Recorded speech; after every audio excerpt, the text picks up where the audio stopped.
Hi കൂട്ടുകാരെ, പുതിയൊരു വീഡിയോയിലേക്ക് എല്ലാവർക്കും സ്വാഗതം. അങ്ങനെ കാർത്തിക എന്താണ് തനിക്ക് മുന്നിൽ സംഭവിച്ചതെന്നറിയാതെ ആ കഥകൾ മധുശ്രീ വിവരിച്ചു കൊടുക്കണം കേട്ടോ. അങ്ങനെ മധുശ്രീ ഇങ്ങനെ ഇവിടെ ജയകൃഷ്ണനോട് പറയാണ്, എടാ നിനക്ക് മുന്നിൽ വിയർക്കാതെ കാർത്തികയുടെ പിന്നാലെ ഓടാതെ ആ വിയർപ്പ് തുള്ളികൾ വെറുതെ കളയാതെ നീ ഇനി ഈ പണം വാങ്ങിക്കഴിഞ്ഞാൽ നിനക്ക് ഞാൻ ചോദിക്കുന്ന പണം തരാം, പക്ഷേ നീ എനിക്കൊരു ഉപകാരം ചെയ്യണമെന്നൊക്കെ പറയുമ്പോൾ ജയകൃഷ്ണൻ ചോദിക്കുകയാണ് എന്താണെന്നൊക്കെ. അങ്ങനെ സത്യഭാമയുടെ വീട്ടിൽ പോയി ഈ ഒരു കള്ളം പറയണമെന്ന് പറയുമ്പോൾ അവർ വിശ്വസിക്കുമോ? ഉറപ്പായും വിശ്വസിക്കും. എന്നാ പണം എന്ന് പറഞ്ഞ് അവർ കൈ കൊടുക്കുന്ന ആ ഒരു സീനാണ് കേട്ടോ. കഥകളെല്ലാം കേട്ട കാർത്തിക പറയണ, ആഹാ അപ്പൊ നീയായിരുന്നോ ഇതിന്റെ പിറകിലെന്ന് ചോദിച്ചുടനെ, പിന്നെ നീ എന്താടി വിചാരിച്ചത്? മാനത്ത് പൊട്ടി വീണ ആൾക്ക് പെട്ടെന്നൊരു മനമാറ്റം സംഭവിച്ചെന്നോ? എന്താ നീ കരുതിയത് എന്നിങ്ങനെ പറയുമ്പോൾ കാർത്തിക അല്ല എന്ന് പറയുമ്പോഴേക്കും അതാണ് ഈ മധുഷിയെ കൊണ്ട് ഒരാൾക്ക് ഒന്നിനും കൊള്ളില്ലെങ്കിലും മധുഷി ഒരു ഉപകാരം ചെയ്യാത്തവളാണെങ്കിലും ഇങ്ങനെയുള്ള പണികളൊക്കെ മധുഷിക്ക് ചെയ്യാനറിയാം. എന്നാൽ ഈ സമയം നീ രക്ഷപ്പെട്ടില്ലേ? അത് കേൾക്കുന്ന കാർത്തിക പറയണേ, എത്ര നന്ദി പറഞ്ഞാലും നിന്നോട് മതിയാവില്ല, ഇതിനൊക്കെ താങ്ക്സ് എങ്ങനെയാണ് പറയേണ്ടതെന്ന് എനിക്കറിയില്ല, ഒരുപാട് നന്ദിയുണ്ട് കേട്ടോ എന്നൊക്കെ പറഞ്ഞിട്ട് ഒരുപാട് നന്ദി പ്രകടിപ്പിക്കുന്നത് കാണുമ്പോൾ മധുശ്രീക്ക് ഒട്ടും പിടിക്കില്ല. അങ്ങനെ മധുശ്രീ പറയാണ്, നിന്റെ നന്ദി പ്രകടനമൊക്കെ അവിടെ നിർത്തിയേക്കെ, എനിക്കത് കേൾക്കാൻ വലിയ താല്പര്യമൊന്നുമില്ല, അത് നിർത്തിയേക്കെ എന്ന് പറയണേട്ടോ. അങ്ങനെ ഈ സമയം ഇത് കേട്ട ഉടനെ തന്നെ കാർത്തിക പിന്നെയും പറയണേ എന്നാലും എന്ന് പറയുമ്പോൾ, എടി നീ ഇനിയിപ്പോൾ എനിക്ക് നന്ദി തന്നില്ലെങ്കിലും എന്നെ വെട്ടിച്ച് നീ മുന്നോട്ട് നീങ്ങിക്കഴിഞ്ഞാൽ ഈ മധുശ്രീക്കറിയാം ഇത്രയും ചെയ്യാമെങ്കിൽ നിന്റെ കാലിനെ വിലങ്ങിടാൻ എനിക്കും അറിയാം. അതുകൊണ്ട് നീ ഒരു കാര്യം ചിന്തിച്ചോളൂ, എനിക്കെതിരെ നീ ഇനി പ്രവർത്തിച്ചു കഴിഞ്ഞാൽ തീർച്ചയായും നിന്റെ കാലിൽ വിലങ്ങ് വീഴുമെന്ന് പറയണം കേട്ടോ. അത് കേൾക്കുന്ന കാർത്തിക് ഒന്ന് ഞെട്ടി പോകുന്നുണ്ട്. പിന്നീടാണെങ്കിലോ കാണിക്കുന്ന ശാലിനിയാണ്. തൻ്റെ കൈവിട്ടു പോയ സ്വപ്നത്തെക്കുറിച്ച് ആലോചിക്കുകയാണ് ശാലിനി. അങ്ങനെ ശാലിനി ഇങ്ങനെ ഇരിക്കുകയാണ്. എന്തായാലും എൻ്റെ വിഷ്ണുവേട്ടൻ ഇപ്പോൾ ഇവിടെ മൗനം പാലിച്ചിരിക്കുന്നത് എന്താണെന്ന് മനസ്സിലാവുന്നില്ല. എൻ്റെ വിഷ്ണുവേട്ടനെ തിരികെ പിടിക്കണം. കാർത്തിക എന്നവളുടെ മുഖംമൂടി വലിച്ചൂരാൻ അവനെ കൊണ്ടുവന്നിട്ട് അത് കഴിഞ്ഞില്ലല്ലോ. ഇനി എന്താ ഈശ്വരൻ ഞാൻ ചെയ്യുക എന്നൊക്കെ പറയുമ്പോഴാണ് ഒരു ഓട്ടോയിൽ വന്നിട്ട് തൻ്റെ അമ്മ ഇറങ്ങുന്നത്, ശാരദാമ്മയെ കാണുന്ന ശാലിനിക്ക് ഒത്തിരി സന്തോഷമാവണം. അങ്ങനെ ഓടിച്ചെല്ലാണ്. അമ്മേ എന്ന് പറഞ്ഞിട്ട് ശാരദാമ്മ ഇങ്ങനെ വിളിക്കുകയാണ്. അപ്പോൾ തന്നെ എടി ഞാൻ എന്ന് പറയുമ്പോഴേക്കും എന്തിനാ അമ്മ ഇങ്ങോട്ടേക്ക് വന്നത്, അതിൻ്റെ ആവശ്യം എന്താ, സത്യാമ്മ വരുമ്പോഴേക്കും ഞാൻ പോകാൻ നോക്കുക ഇതൊക്കെ ഇങ്ങനെ പറയുമ്പോൾ ശാരദാമ്മ പറയണേ, എടി ഞാൻ നിൻ്റെ കാര്യം പറയാനാണ് വന്നത്, എന്തായി നിൻ്റെ കാര്യം, ഇവിടുത്തെ കാര്യങ്ങളൊക്കെ എങ്ങനെ പോകുന്നു എന്ന് ചോദിക്കുമ്പോൾ അറിയില്ല അമ്മേ, ഇവിടെ കല്യാണത്തിൻ്റെ ഒരുക്കങ്ങളും കാര്യങ്ങളൊക്കെ നടക്കുന്നത്, ഞാൻ വിചാരിച്ചതുപോലെ ഒന്നും കാര്യങ്ങൾ നീക്കാൻ എനിക്ക് കഴിയുന്നില്ല. എടി അപ്പോൾ വിഷ്ണു എന്താ പറയുന്നത്? വിഷ്ണുവേട്ടൻ മൗനമാണ്, വിഷ്ണുവേട്ടൻ്റെ മൗനം തന്നെയാണ് എന്നെ ഭീതിപ്പെടുത്തുന്നത്, എനിക്ക് എന്താ ചെയ്യേണ്ടത്, എങ്ങനെയാണിത് അവസാനിപ്പിക്കേണ്ടതെന്നൊന്നും എനിക്കറിയില്ല എന്നൊക്കെ അങ്ങനെ പറയണം.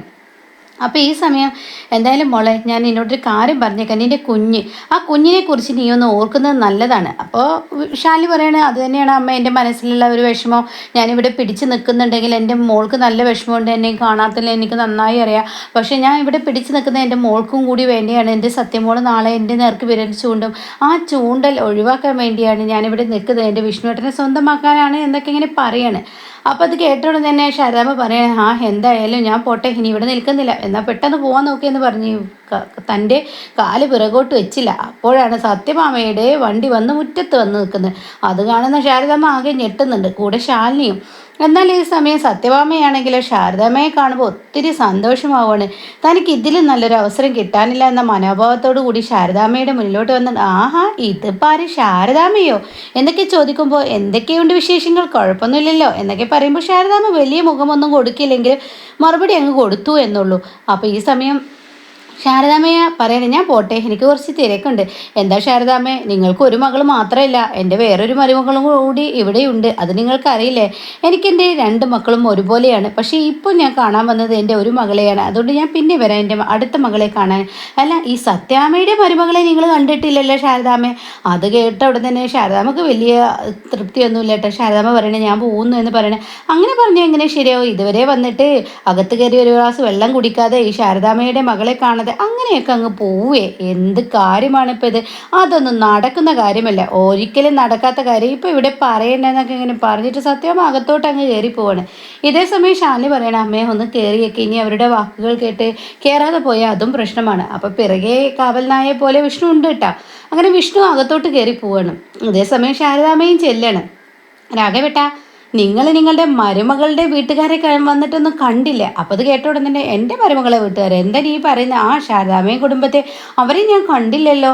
അപ്പോൾ ഉടൻ തന്നെ അവർ ഒളിച്ചോടാൻ നിൽക്കുകയായിരുന്നു, പക്ഷെ ഞാൻ കയ്യോടെ പിടികൂടി എന്നൊക്കെ ഇങ്ങനെ പറയുന്നു കേട്ടോ. അപ്പോഴും താഴ്ത്തിക്കെട്ടി തന്നെയാണ് സംസാരം. അപ്പോൾ ഈ സമയം ശാരദാമ്മയും ശാലിനിയും കയറി വരണം. എന്താ ശാരദാമ്മേ, ഇങ്ങോട്ടൊന്നും കണ്ടില്ലല്ലോ, ശാരദാമ്മ എപ്പോൾ വന്നു, എപ്പോഴാണ് വന്നത്, ഇങ്ങോട്ട് കയറി വന്നില്ലല്ലോ എന്നൊക്കെ ഇങ്ങനെ പറയുമ്പോൾ, ഞാൻ വന്നിട്ട് കുറച്ച് നേരമായി, എൻ്റെ മോളുമായി പുറത്ത് സംസാരിച്ച് നിൽക്കുകയായിരുന്നു, രാഘവേട്ടനെ കണ്ടു പോവാ എന്ന് തന്നെ ഞാൻ കരുതിയതെന്നൊക്കെ ഇങ്ങനെ പറയാണ്. അപ്പോൾ സത്യാമ്മ എന്നാലും കുറവ് വരുത്തില്ല. അപ്പോഴാണ് കാർത്തികയുടെ മുകളിൽ നിന്ന് ഇറക്കം.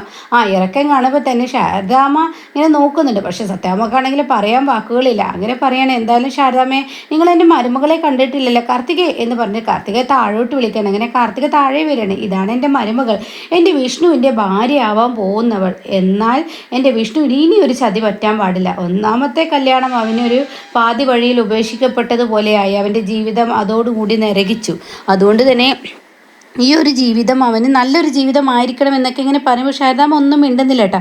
അങ്ങനെ കുത്തി കുത്തി നോവിക്കുന്ന ഓരോ വാക്കുകളും ഇങ്ങനെ സത്യഭാമ ഉപയോഗിച്ചും കൊണ്ടിരിക്കുക. അപ്പോൾ അതിനിടയ്ക്ക് രാഘവൻ പറയുന്നുണ്ട്, ഭാമേ നിൻ്റെ ഈ അതിര് കിടക്കുന്ന വാക്കുകൾ മതി നിർത്തിയേക്ക് എന്നൊക്കെ ഇങ്ങനെ പറയുമ്പോൾ, എന്താ രാഘവേട്ട ഞാൻ പറയുന്നതിലേ തെറ്റുള്ളൂ, ഇതിപ്പോൾ എന്തത്ര തെറ്റായി ഞാനൊന്നും പറഞ്ഞില്ലല്ലോ എന്നിങ്ങനെ അവിടെ തിരിച്ചും പറയാൻ കേട്ടോ. അപ്പോൾ ഈ സമയം സത്യമ്മ പറയണേ, ദേ ശാരദാമ്മേ, ഞാൻ നിങ്ങളോടൊരു കാര്യം പറയാൻ വന്നു. ഇത് എൻ്റെ മകളാണ്, ഇതെൻ്റെ മരുമകളാണ്, എൻ്റെ വിഷ്ണുവിൻ്റെ പെണ്ണാവാൻ പോകുന്നവൾ, വിഷ്ണു കൊണ്ടുവന്ന പെൺകുട്ടി. എന്നാൽ ശാരദാമ്മ, ഇവരുടെ വിവാഹം ഞാൻ ഉറപ്പിച്ചു. ഇവരുടെ വിവാഹം എവിടെ വെച്ചിട്ടാണ് നടക്കുന്നതെന്ന് ശാരദാമ്മക്ക് അറിയോ? അത് കേട്ട ഉടനെ ശാരദാമ്മ ഇങ്ങനെ ഞെട്ടി നിൽക്കുന്നുണ്ട് കേട്ടോ. ശാരദാമ്മ, ഇന്ന മണ്ഡപത്തിൽ വെച്ചാണ്, അവിടെ ഒരുപാട് ആളുകൾ എത്തും. അതുമാത്രമല്ല വിഭവസമൃദ്ധമായ ഒരു സദ്യയും ഞാൻ ഒരുക്കുന്നുണ്ട്. അതുകൊണ്ട് ശാരദാമ്മ അങ്ങോട്ടേക്ക് വരില്ലേ എന്നൊക്കെ ഇങ്ങനെ ചോദിച്ച് വീണ്ടും വീണ്ടും പുച്ഛിച്ച് സംസാരിക്കുന്നത് പോലെ ഇങ്ങനെ സംസാരിക്കുമ്പോൾ ശാരദാമ്മക്ക് എന്താ പറയേണ്ടതെന്ന് അറിയില്ല. അപ്പോൾ ഈ സമയം ശാരദാമ്മ പറയണേ, അതേ ഭക്ഷണം വിഭവസമൃദ്ധമായി ഉണ്ടാക്കാം, അതൊക്കെ വിളമ്പുന്ന ആളുകളുടെ മനസ്സ് പോലെ ഇരിക്കും എന്നൊക്കെ ഇങ്ങനെ പറയുമ്പോൾ അവിടെ രാഘവൻ പറയാം, ശരിയാണ് ശാരദാമ്മയെ നിങ്ങൾ പറഞ്ഞത് എന്നൊക്കെ പറയട്ടെ. അതേസമയം എന്തായാലും ശാരദാമ്മേ, നിങ്ങൾ വന്ന സ്ഥിതിക്ക് എൻ്റെ മക്കളുടെ കല്യാണ മുഹൂർത്തം നിശ്ചയിച്ചു. അതിൻ്റെ ഇൻവിറ്റേഷൻ ലെറ്ററാണ് ഈ കാണുന്നത്. അതിലൊരു ലെറ്റർ നിങ്ങൾ പിടിച്ചേക്കെന്ന് പറയട്ടെ. എന്നാൽ ഇത് കേട്ട് നിൽക്കാൻ ശാരദാമ്മക്ക് കഴിയില്ല. അങ്ങനെ ശാരദാമ്മ വാങ്ങണോ വാങ്ങണ്ടേ എന്ന് നിൽക്കുമ്പോൾ, എന്താ ശാരദാമ്മ ഇത് വാങ്ങിക്കോളൂ എന്ന് പറഞ്ഞ് വീണ്ടും കൈകളിൽ അങ്ങ് കൊടുക്കണിട്ടാ.